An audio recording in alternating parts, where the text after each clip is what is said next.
지역의 대표 스피커 두 영맨과 함께하는 화끈한 토론 한판 YMCA 토론 시간입니다. 오늘도 두 분 영맨과 함께하겠습니다. 여수와 순천 YMCA 김대희, 김석 총장님 어서 오십시오. 네, 안녕하세요. 네, 안녕하세요. 무더위와 열대야와 폭염, 폭우 속에 좀 잘 한 주간 지내셨습니까? 김대희 총장님. 저는 그저께죠. 수요일 날 서울을 갔다 왔는데요. 특히 가면서 철도가 KTX가 한 40분 연착이 되었어요. 제가 살면서 호남선이 비가 왔었나요? 네, 오후에 점심시간 전후로 해서 사고가 나서 결국 40분 연착인데 제가 KTX를 이용하면서 40분 연착한 저도 처음이었어요. 2시에 환경부 관련된 토론회가 있는데 예. 제가 그 발표를 하나 맡았는데 와 이게 지금도 안 맞겠습니다. 서울역은 1시 33분에 도착해서 그 앞에 있는 비지센터에 가서 그러니까 다 시간은 맞아요. 그렇게 해서 기차를 탔는데 결국은 40분 연착이어서 토론회 중간에 들어갔는데요. 그만큼 아마 폭우로 인한 내용이 우리 삶 속에서는 다양한 변화를 가져다 주는 거더라고요. 그렇습니다. 네, 그러면서 최근에 또 전국 각 지역에 화학 사고가 빈번하고 우리도 결국은 석유화학이나 철강이 침체됐지만 대신 2차 연료전지와 관련된 배후 산업단지가 지금 율촌을 중심으로 확장되잖아요. 그런데 2차 연료전지는 대부분 화학 제품이에요. 화학 연료 사고들이 많이 발생하는데 최근 화학 사고가 지역에서도 빈번하게 발생하고 있어서 여수 YMCA는 환경부 화학물질안전원하고 화학안전시민학교를 9월 2일부터 16일까지 총 6회에 걸쳐서 진행을 하는데 40명 일반 시민들을 모집해서 교육을 할 예정이에요. 그래서 김석 총장님도 같이 그 대안을 찾는 프로그램을 진행해 줄 건데요.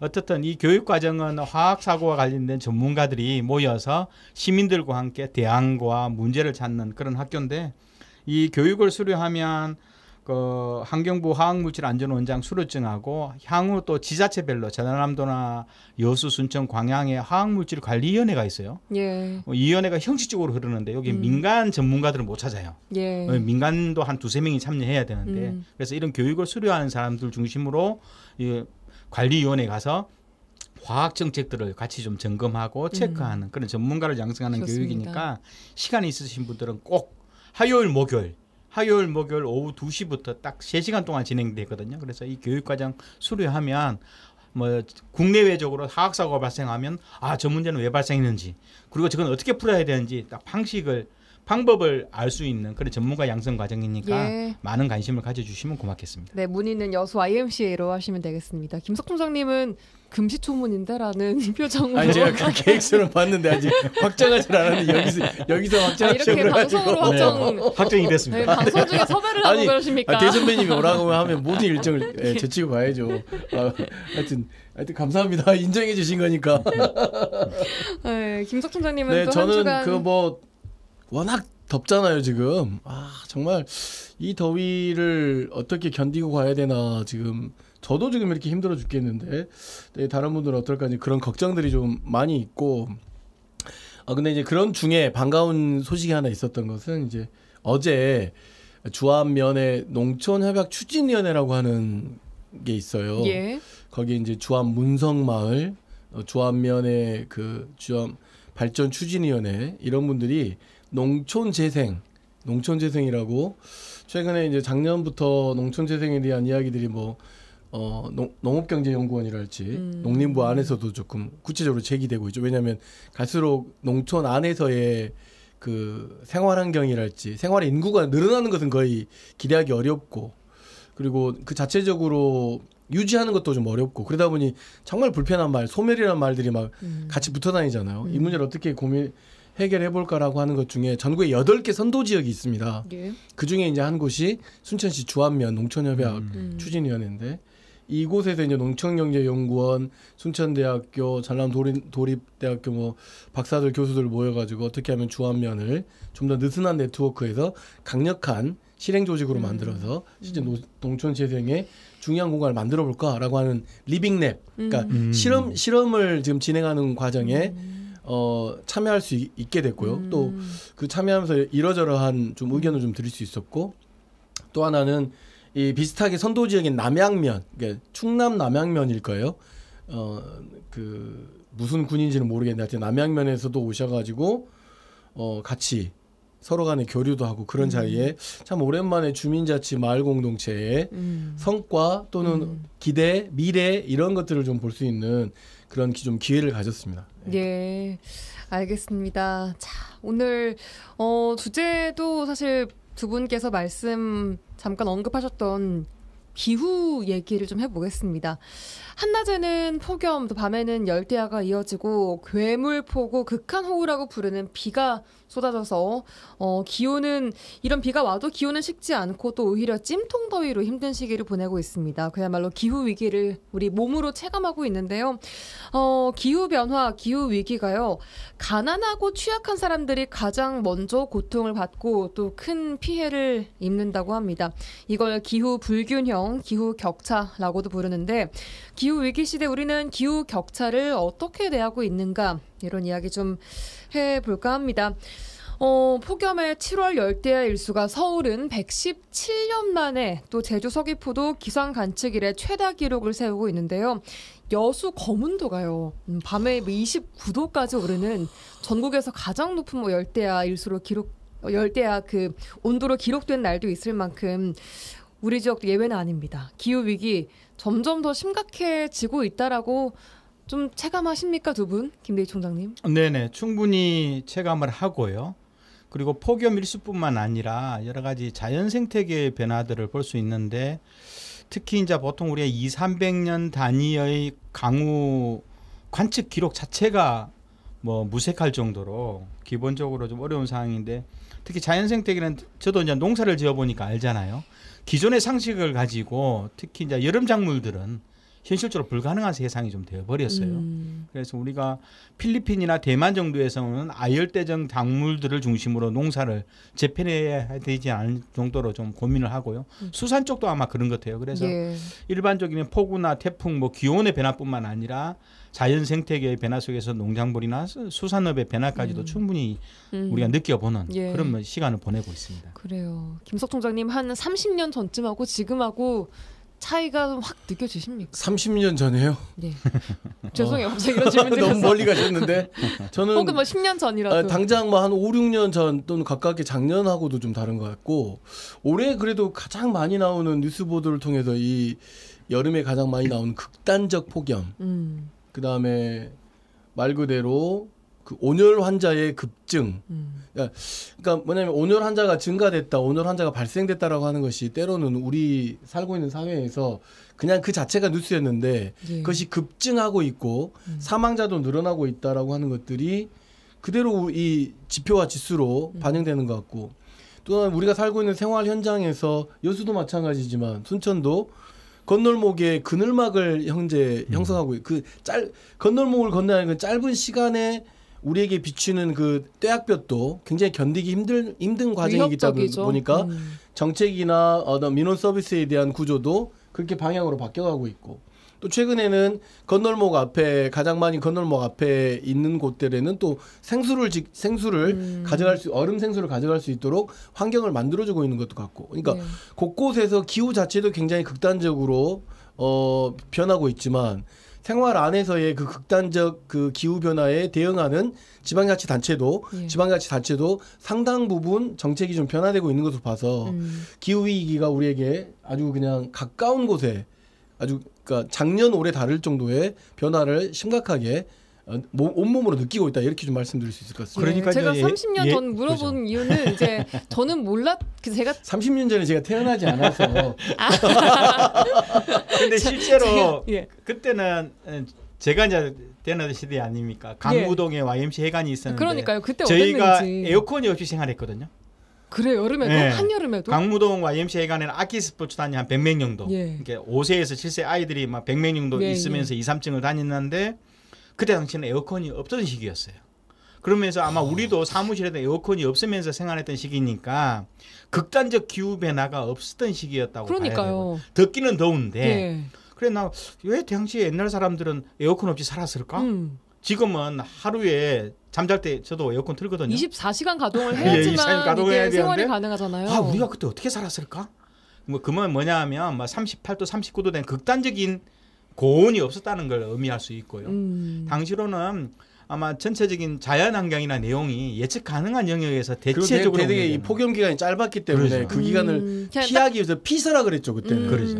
뜨거운 여름을 피하는 피서라 그랬는데 지금은 한 2달 동안은 그냥 도망갈 7월, 데도 없잖아요. 8월, 9월 초까지 이렇게 도망갈 수도 없는 이 극단적 폭염이 계속되고 있는 것이 좀 불편한 일로 좀 다가오고 있는 점점 더 심각해지고 있는 건 맞는 것 같습니다. 지방 정부도 옛날에는 온실가스를 줄이자, 기후 위기의 원인 온실가스를 줄이자는 정책을 줬는데 지금은 그에 못지않게 적응입니다. 그래 이건 도망갈 수가 없다. 지구라는 곳에서 한반도라는 우리 동네에서 한다면 도망갈 수 없으니 이 폭염과 폭우 속에서 우리 적응을 하자. 그래서 적응과 관련된 예산이나 정책이 엄청나게 늘어나야 되는데 별 관심이 없죠. 제가 아까 말씀드렸던 그 순천시의 그늘막이랄지 그런 정책들이 이 적응의 과정에서 나오는 아주 작은 자치단체 창조적 그런 어떤 적응 행정이라고 볼 수 있는 거죠. 버스 정류장에 뭐 에어컨 설치 이런 것도 마찬가지. 아마 조만간 될 겁니다. 실제로 뭐 수도권에는 설치가 되고 있기도 하고요. 자, 기후 위기에 이은 기후 불평등, 기후 격차 이야기를 잠깐 했는데 이런 개념이 이제 나온 겁니다. 실제로 기후위기가 소득이 낮을수록 더 크게 덮친다라는 이야기로 이해가 되는데 기후위기는 실제 사회 불평등을 낳고 있는가? 이 질문에 두 분은 어떻게 답하시겠습니까? 김석 총장님. 기후위기가 사회 불평등을 낳고 있죠. 아까 아나운서님께서 이야기했지만 우리는 만약에 24시간에 에어컨을 틀 수 있는 조건을 갖추고 있는 사람들에게는 이게 조금 덜할 수 있지만 가령 이 거문도에서 29도가 올라가고 야간 그 밤의 온도가 여수 순천에서 26도가 올라가고 이런 과정을 버틸 수 있는 에어컨이 없는 어떻게 보면 소득이 낮을 수도 있는 곳이기도 하고 조건이 준비되지 않은 사람들이 불평등의 조건의 대상자가 될 수 있다고 보는 거죠. 그러니까 우리가 평상시 알고 있는 사회적 뭐라 그래야 되나요?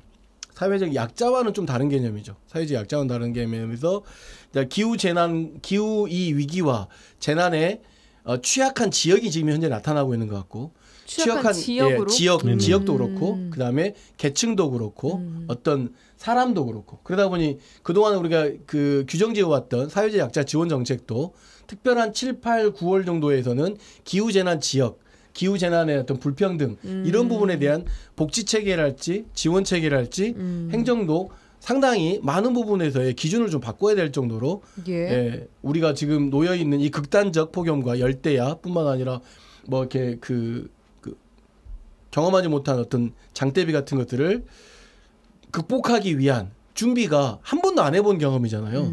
그러니까 그런 것들을 좀 준비해야 되는 단계로 좀 접어들었다. 좀 늦었다라고 좀 판단이 됩니다. 아까 지역 말씀하셨는데 지역은 어떤 예를 들자면 고문도 같은 지역이죠. 열대야가 29 정도 올라갔다라고 한다면 내년도 마찬가지일 거라고 봅니다. 그러면 그 지역 내에서의 그것을 견뎌낼 수 있는 어떤 사회적 안전망을 만들어줘야죠. 에어컨이 없다면 같이 에어컨을 설치해 준다거나 아니면 같이 공동으로 같이 공간을 활용하면서 좀 그 기간을 좀 지낼 수 있게끔 한다거나 또 지리산 주변 지역에 산청 대표적으로 폭우가 내려가지고 산불 났다가 폭우가 내려지니까 그야말로 재난지역이 돼버렸잖아요. 다 예견되는 것들이잖아요. 그것을 기후 위기라고 하는 그 조건으로 놓고 본다고 한다면 특히 7, 8, 9월에는 그 지역에 대한 미리 예방이랄지 이런 정책들이 들어가줘야 된다라고 하는 것들을 좀 우리가 얘기는 할 수 있을 것 같습니다. 예, 김대희 총장님, 기후 위기는 사회 불평등을 낳고 있습니까? 낳고 있죠. 보통 우리가 이제 뭐라 그럴까 좀 가난한 나라 그리고 뭐 후발국이라 그러나요? 개도국이나 선진국이 못지않게 완전 이런 것들은 자연 피해에 그대로 노출되어 있거든요. 그래서 보통 우리가 기후 아파르트헤이트라 그러죠. 남아공에서 인종차별 정책을 했던 아파르트헤이트 정책인데 기후 아파르트헤이트가 있다라고 이야기하거든요. 그럼 왜냐하면 우리 내부에서도 보면 전남 지역도 보면 순천이나 여수, 구례 이런 쪽에 있는 최근에 그 전남연구원 발표를 보니까 일부 홍수 지역이 많거든요. 순천이나 여수, 구례 이런 쪽은 하천변이나 강이나 바다 이런 대규모 강들이 있어서 이런 데는 홍수 지역이 예상되는 지역의 고령층이 33에서 35%예요.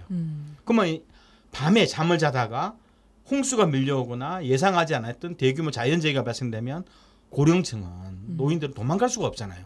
피해가 안 되는 측면이 있어서 특히 전남연구원 발표에 하면 전남 지역에 특히 고령인구가 집중돼 있고 자연재해가 심한 지역은 이런 고용층이 집중돼 있기 때문에 특별한 대책들을 요구했던 측면이 예. 있고요. 도심 지역도 보면 대체로 보면은 저지대라든가 하천변 그리고 우리가 보통 구릉지라든가 산을 깎아서 칠학지구로 형성한 지역이 있었어요.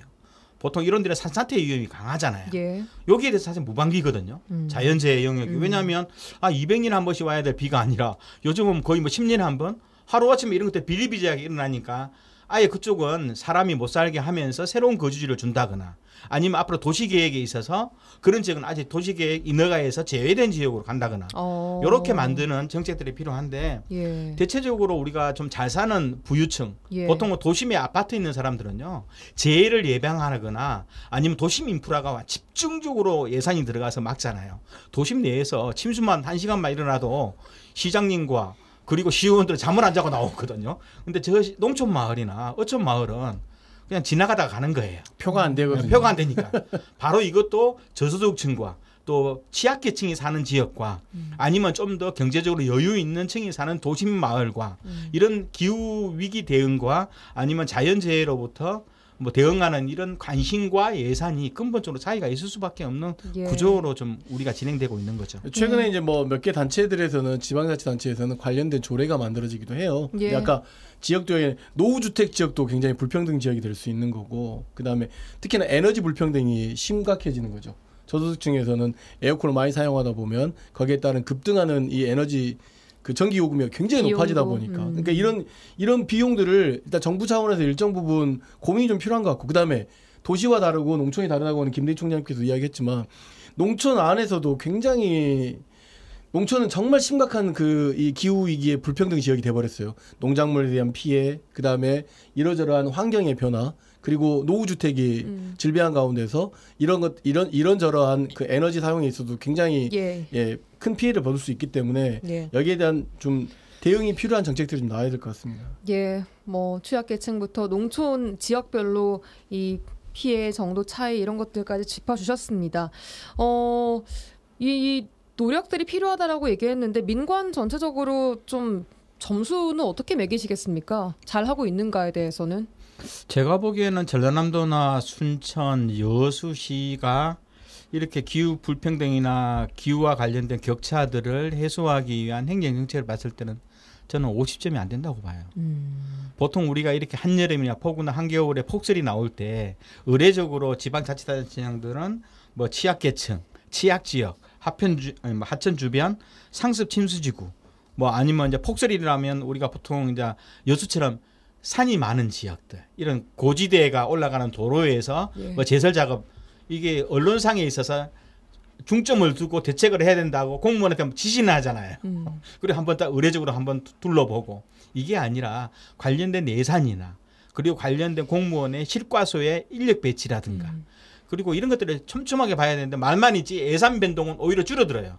재난 예산에서 이런 것들은 줄어들고 뭐 특정 뭐 우리가 도로를 만든다거나 아니면 뭐 사고 이후에 복구하는 쪽으로만 예산을 쓰지 사전에 예방을 하거나 도시계획에 반영을 하거나 이런 쪽으로는 거의 관심이 없는 걸 보면 저는 50점 이상 주기 힘들어요. 선제 대응이 중요한데 그렇죠? 그렇죠. 뭐라도 해야죠. 뭐라도 해야 되는데 저는 측정하기가 어렵다고 지금 생각하는데 점수를? 좀 높은 점수를 주고 싶지는 않고 왜냐하면 이런 거죠. 50점 미만입니까? 50점도 안 될 것 같아요. 저는. 근데 이제 그게 이제 정치를 하는 사람들, 정책을 하는 사람들은 조금 억울하긴 하겠지만 예를 들면 도시계획도 탄소 중립 도시계획이라 기후위기 대응에 대한 도시계획들이 필요한 거고 앞서 말씀드렸던 복지정책도 거기에 맞게끔 필요한 거라고 볼 수 있는 거잖아요. 그렇다고 보면 굉장히 높은 점수를 줄 수가 없죠. 예를 들어서 각 모든 거의 시군구에서 그런 거 만든단 말이에요. 기회 에너지과 이런 것들을 만드는데 중점은 뭐 예를 들면 에너지 관련한 문제를 여기에 집중하고 있지 기후위기에 따른 불평등 문제를 어떻게 해소할 거냐 그런 기반을 어떻게 만들 거냐 이런 쪽까지는 못 가고 있는 것이죠. 그렇다고 그건 이제 여러 가지 이유가 있겠지만 행정이 너무 캐비넷 행정을 하고 있기 때문에 기후에너지부라고 한다고 하면 도시계획부서에도 주민자치부서에도 사회복지부서에서도 뭐 기반시설 가구 상하수도 요금제와 관련된 각가지도 연결될 수 있어야 되는 그렇게 될 수 있을 만큼 각 지자체에서 핵심 부서는 아닐 것이다. 그냥 이 시대에 걸맞는 그냥 하나의 신설 부서 정도의 역할이기 때문에 아마 있어야 하니까 있는 그렇죠. 부서인다. 기후에너지부가 기후에너지 이 과가 또는 뭐 팀이 중요 부서가 된다라고 하면 정책 점수를 높여줄 수 있겠죠. 이제 그건 또 문제가 있는 거죠. 왜냐하면 이런 거죠. 그 법이 공무원은 법에 따라서 또 일을 하는 사람이잖아요. 법적 기준이 마련돼 있지 않다 보니까 책임질 수 없는 행정을 할 수 없기 때문에 그런 법적 기반이 만들어져야 되는 거죠. 그런 측면에서 놓고 본다면 이재명 정부가 기후 에너지부를 만든다고 했을 때 이 기후 불평등과 관련된 문제를 굉장히 중요한 과업과 업무 범위 안으로 둔다라고 하면 이 지방자치 행정이 조금 더 변화될 수 있을 것 같고 같이 동반해서 점수를 높게 받을 수 있을 것이다. 그런 체계를 이재명 정부 좀 만들어줬으면 좋겠다라고 하는 것이 있고 정부가 움직이면 따라서 움직일 그렇죠. 테니까요. 아무래도. 그러면서 우리도 이제 기후 위기에 대한 담론을 좀 형성하는 것도 좀 필요한 것 같아요. 그동안은 기후 위기에 적응해야 된다, 뭐 기후 위기에 행동을 해야 된다 이런 것도 있지만 이 기후 위기에 따른 불평등 문제를 함께 해소하기 위해서 시민사회가 할 수 있는 일은 뭘까? 그런 것도 좀 같이 고민해봐야 될 것 같고 기후 위기에 따른 불평등 지역 지도를 만들어보는 것도 어떤 되게 지금 잠깐 언뜻 생각나는 것은 그런 지도를 만드는 것도 필요하겠다. 그런데 실제로 보면은 2024년 작년 그리고 올해에 전라남도하고 순천, 여수, 광양 이런 쪽에 기후변화 적응 그 종합계획을 100페이지에서 250페이지씩 다 수립을 했거든요. 그래요. 근데 실제로 도지사가 안 읽어요. 시장이 안 읽어요. 제 말은 읽어야죠. 그 계획서에는 기후 위기와 관련된 그 적응 문제, 취약 지역에 어떻게 대응을 할지 읽겠죠. 왜 안 읽다고 또 에너지 빈곤층에 대한 대응 방안 또 도에서 연락 옵니다. 이러다가 읽었다. 해놨거든요. 저도 순천시도 있어요. 그러면 순천시도 한 3,500억 10년 동안에 예산 만들어야 되고 여수시도 4,000억 예산 만들어야 되고 절박하지 않죠. 있죠. 근데 거기에 다 대응들이 있거든요. 이걸 해야 된다. 단기 과제, 중기 과제, 장기 과제. 대안이 없잖아요. 대안이었습니다. 그러니까 중요하게 얼마나 생각을 하는가, 의지가 있는가 이것도 되게 큰 문제일 것 같은데 그나마 좀 움직이고 있는 지자체들을 좀 보니까 경기도 같은 경우에는 경기 기후 브릿지 프로젝트를 통해서 기후 격차를 해소하겠다라고 했습니다. 기후 보험을 전국 최초로 운영해서 사회 안전망을 만들고 또 중소기업의 기후 경영을 지원하는 것이고 또 최근에 보니까 취약계층을 대상으로 냉난방기 설치 사업 이런 것들을 통해서 사회 안전망을 확충하겠다라고 하는데 이런 기후 격차를 줄이기 위한 사회 안전망 만들어가는 방향에 대해서 좀 방금 살짝 말씀 주셨지만 어떤 식으로 그럼 움직여야 할까요? 그러니까 이런 거죠. 재난복지를 확장하는 문제. 그다음에 민간 아까 그런 불평등한 지역 내에서의 예산을 함부로 이렇게 적용할 수 없기 때문에 기금을 미리 조성한다거나 아니면 그걸 민간과 연결한다고 한다면 기후보험을 좀 도입한다랄지 그리고 기후 약자라고 하는 개념을 도입할 필요가 있죠. 그러니까 뭐 사회적 약자는 있지만 기후 약자라고 하는 개념을 도입해서 아까 그 경기도에서 했던 그 브릿지 사업에서 에어컨을 설치해 준다랄지 뭐 이런 것들 물론 모든 기후 약자에게만 설치해 주는 건 아닙니다만 취약 지역이랄지 이런 것들을 그렇죠. 왜냐하면 이런 기준들이 있어야 공무원들이 움직일 것이기 때문에 이런 기준으로 만들어주는 것이 일단 먼저 필요하다. 그다음에 이제 기후 불평등과 그 기후 약자들 안에는 이 중소기업이나 영세 사업자도 들어갈 수 있거든요. 아까 말씀드렸던 그 에너지 비용이 갑자기 급등하는 문제를 통해서 그렇더라고 한다면 이런 중소기업과 영세 사업자들, 그러니까 대규모가 아니라 예를 들면 경기도 전라남도식, 순천식, 그러니까 100만 킬로 에너지를 쓰는 것을 뭐 아리백 그 산업단지라고 보는 게 아니라 그러면 경기 뭐 아리백 뭐 중소기업 지정해주면 뭐가 좀 더 좀 도움이 된다거나 이런 방식으로 해서 빠르게 이 기후 위기 또는 기후 불평등에서 벗어날 수 있는 기회를 제공한다거나 좀 이런 것들이 좀 필요하고 저는 이제 이런 것들이 정부 차원에서 하기는 굉장히 어려울 것 같아요. 민간 협력과 좀 거버넌스 체계를 만들어야 된다. 그러면 각 지역별로 이번 참에 고민해야 될 것은 기후정의센터, 뭐 기후위기 관련된 뭐 시민지원센터 이런 것들이 좀 만들어져서 좀 상담도 하고 지원도 할 수 있게끔 좀 그렇게 하면 되는데 지금은 공무원들이 이런 일을 하기에는 너무 많은 일도 있기 때문에 이건 민간 거버넌스의 방식으로 조금 정책을 수립하는 것이 맞다. 뭐 이런 이야기를 좀 드리고 싶습니다. 네, 김대희 총장님, 이 전남 동부권에 뭐 산업이 밀집해 있고 도농 복합 도시도 많고 이런 측면을 볼 때 어떤 식으로 사회 안정망을 좀 확충해 나가야 하고 또 모델은 어떻게 형성을 해야 될까요? 저는 일단은 뭐 경기도나 서울처럼 재정적 여력이 강한 지방 정부는 계속 치고 나가야 된다고 봐요. 여기서 주춤하기보다는 여기서 새로운 모델들을 만들어내고 이게 구청 단위로 좀 흐름을 가져내는 행태가 중요한 거고요. 특히 이제 여수나 광양처럼 산업단지가 밀집해서 대기업뿐만 아니라 중소협력업체도 많은 곳은 기후 위기와 또 특히 이제 기후 취약의 뭐 기후 문제에 취약한 중소기업에 대한 육성 기금은 별도로 만들어야 된다 보거든요. 이제 왜냐하면 이게 기후 산업으로 전환을 하거나 혹은 또 우리가 일하는 노동자들의 안전 문제, 보건 문제가 있어서 예. 어떻든 우리가 기후 쉘터를 만들어 준다거나 아니면 따로 특히 우리 쿠팡 보면 알잖아요.